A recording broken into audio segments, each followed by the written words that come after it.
दोस्तों मेरा आपसे एक सिंपल सवाल है। अगर आप आज से हर महीने 10,000 रुपये बचाना शुरू करते हो तो अगले 15 साल में आपके पास कितना पैसा होगा। अगर बैंक एफडी में करोगे तो कितना बनेगा, और अगर वही पैसा एसआईपी में डाल दिया तो क्या सच में किस्मत बदल जाएगी। अब बिना किसी देरी के रियल मैथ्स की ओर चलते हैं।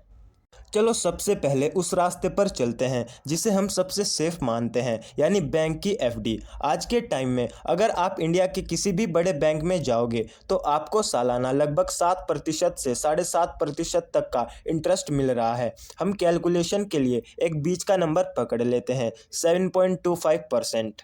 अब इस 7.25% के हिसाब से मैथ लगाते हैं। अगर आप हर महीने 10,000 रुपये पूरे 15 साल तक बैंक में जमा करते हो तो आपकी जेब से कुल मिलाकर जाएंगे 18 लाख रुपये, और इस पर जो आपको इंटरेस्ट मिलेगा वो होगा लगभग सब मिला जुला के 13,85,000 रुपये।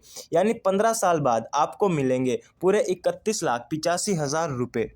लेकिन यार यहाँ पर कुछ दिक्कतें हैं। पहली दिक्कत यह है कि महंगाई जो हर साल लगभग 6% की रफ्तार से बढ़ रही है, और दूसरी एफडी पर जो इंटरेस्ट मिलता है ना, उस पे आपको अपनी कमाई के हिसाब से टैक्स देना पड़ता है। तो टैक्स और महंगाई कटने के बाद 31 लाख की असली ताकत अगले 15 साल में मुश्किल से 20 लाख रुपए बचेगी।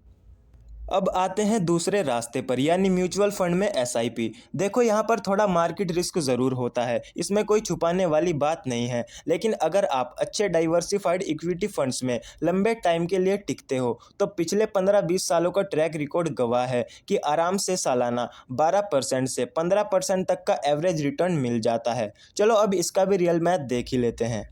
मान लेते हैं कि मार्केट काफ़ी धीमा रहा और आपको ज़्यादा नहीं, सिर्फ 12% का रिटर्न मिला। आपका लगा यहाँ भी 18 लाख है जो एफडी में लगा था, लेकिन इस 12% के जादू से आपका टोटल पैसा बन जाता है पूरे 50,45,000 रुपये।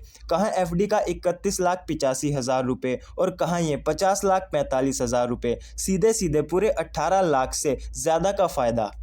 लेकिन रुको, अगर मार्केट ने थोड़ा सा भी सही परफॉर्म कर दिया और आपको 15% का एवरेज रिटर्न मिल गया, जो कि इंडिया की ग्रोथ को देखते हुए पिछले कई फंड्स ने आराम से दिया है, तो आपका वही 18 लाख रुपए बन जाएगा, 67,68,000 रुपीज़।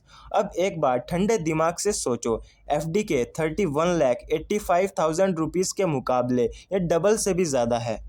लेकिन अब ध्यान से एक बार इस चार्ट को देखो। दोनों जगह आपने अपनी जेब से हर महीने बराबर मेहनत की, बराबर पैसा बचाकर जमा किया, लेकिन सिर्फ गलत जगह चुनने की वजह से आपने बिना कुछ किए बैठे बिठाए लगभग 36 लाख रुपए का नुकसान कर दिया।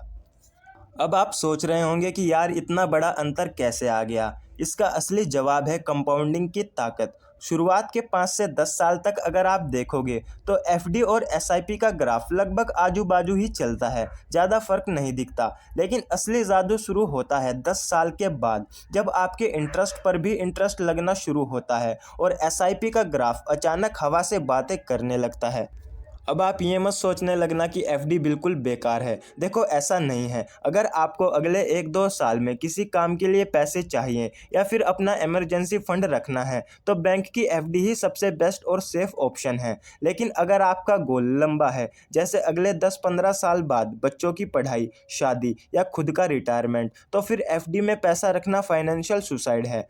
अब आप मुझे नीचे कमेंट करके बताओ कि आप अपना अगला 10,000 कहाँ डालने वाले हो। वीडियो सही लगी तो सब्सक्राइब और शेयर ज़रूर करना। मिलते हैं अगली वीडियो में।